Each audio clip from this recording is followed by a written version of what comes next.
I know it sometimes can be hard to maintain a positive outlook when everything keeps dropping in price, but I'm going to try to give a possible silver lining to the market conditions.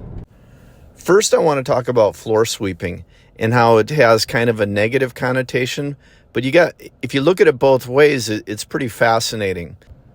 Floor sweeping is buying the lowest collectibles or comics up to a certain point.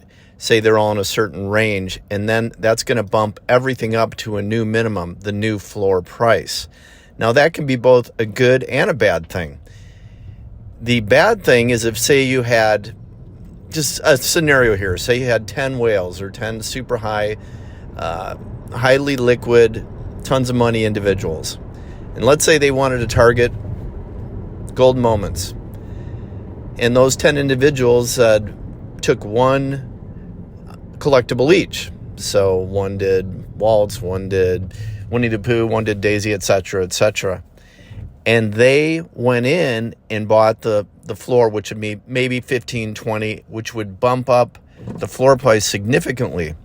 Now imagine if you're just looking at your data from NFT Tracker or Omi the Clown or Cherry Charts, and all of a sudden you're checking your daily data and you go, oh my God, the Disney Gold Moments are pumping across the board.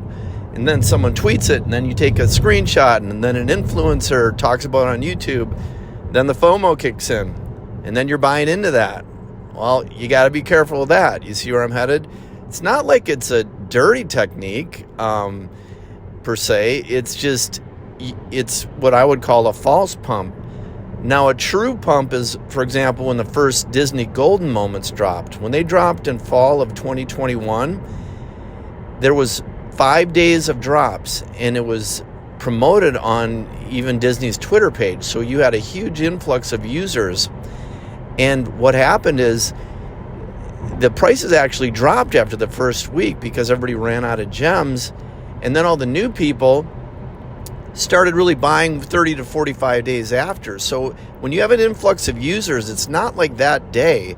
I think the more common aspect is when, like, I found out I bought one and then I researched it, went to YouTube videos, look at various things, and then I'm like, oh wow, this is. And then I learned more, and then I bought a couple more, and now I'm all in. But it's a progress. It probably was a 60-day window. I wasn't just all in out of the gate. I bought a couple, then researched more, and I think that's normally the case. Now, we haven't seen any true user pumps. Comic-Con was pretty good. It was a little minor pump.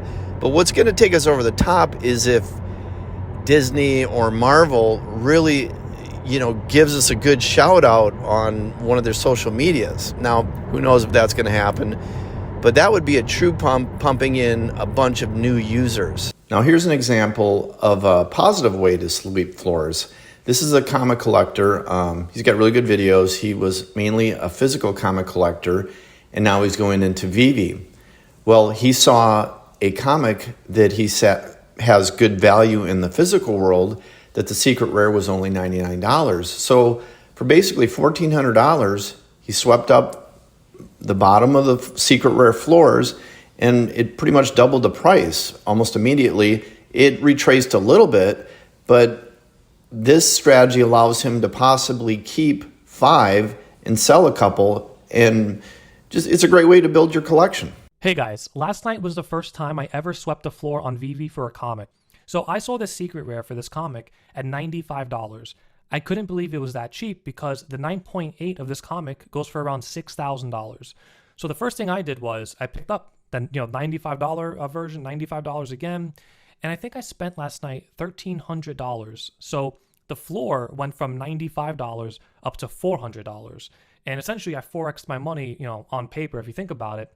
But then other sellers came in, and now the floor is at $288, I believe. So I went from $95 up to $288. So I have 10 copies overall, and I have 5 of them, so half of them, for sale at $400. So I'm hoping to break even on those 5 so I can keep the other 5 for myself.